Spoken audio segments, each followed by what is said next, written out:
सज्जनों जय श्री कृष्ण। सज्जनों एक गाना आया था कि मैं चाहे ये करूं मैं चाहे वो करूं मेरी मर्जी। और अंधेर नगरी चौपट राजा हमारे यहाँ कहावत है, तो शायद ये हाल हो गया है। और ये केवल भारत में नहीं, पूरे विश्व में ये हाल हो गया है। जितने ये बने हुए नेता जो मन में आ रहा है लूट भ्रष्टाचार मार काट हिंसा जाति के नाम पर पार्टी के नाम पर, यहाँ तो अब तो युद्ध भी हो गया है अब बेमतलब का। और युद्ध भी ऐसा हो रहा है कि क्रूरता और कायरता वाली युद्ध हो रही है। अरे भाई युद्ध लड़ना है तो आम इंसान की बस्ती में क्यों मिसाइलें फेंकी जा रही हैं? पहले की हम भारत में युद्ध होता था, कम से कम भारत से युद्ध के नियम सीखो, एक मैदान होता था वहाँ लड़ते थे, हार जीत होती थी और फैसला हो जाता था। वैसी लड़ो ना भाई, गलतियां तुम करो, झगड़ा तुम करो और बम बारूद झेले कौन? आम इंसान। क्या यही न्याय है?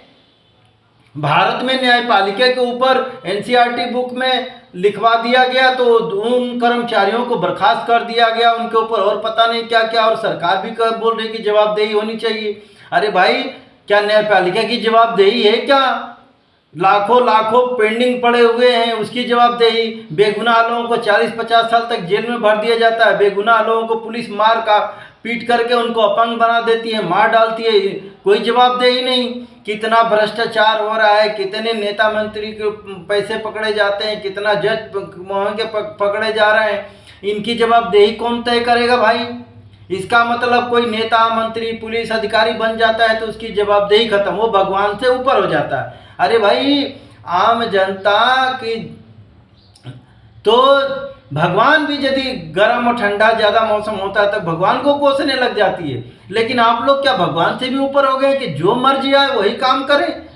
तो ये भाई ये सनातन भारत देश सनातन तरफ के जा रहा है कि शैतानी राज के तरफ जा रहा है? इसमें सरकार भी सहयोग कर रही है और देख रहे हैं कि आम आदमी के क्या हो रहा है। कोई गला काट रहा है, कोई कुछ कर रहा है, कोई मिलावटखोरी कर रहा है, कोई चोरी बेईमानी कर रहा है, कोई लूट खसोट कर रहा है, किसी को मतलब ही नहीं। कोई अभी देखो बेचारा गला काट दिया गया और आतंकियों को बेल दे दी जाती है। क्या यही जवाबदेही है? क्या यही न्याय तंत्र है कि आप लोगों को ऊंचे पद पर चले जाइए, आप लोगों को जो मर्जी आए वो करिए, उल्टे सीधे कानून बना करके दे दीजिए, चाहे एसटी तुम लोग आपस में लड़ते रहो, चाहे वक्फ बोर्ड बना के दे दो, पूरे देश पर कब्जा होता रहे। अरे ये तो देखो कि इन सब हमारे व्यवहार से पूरे देश में क्या हो रहा है। आज पाकिस्तान बांग्लादेश की हालत क्या है? क्या वही भारत में भी लाना चाहते हैं?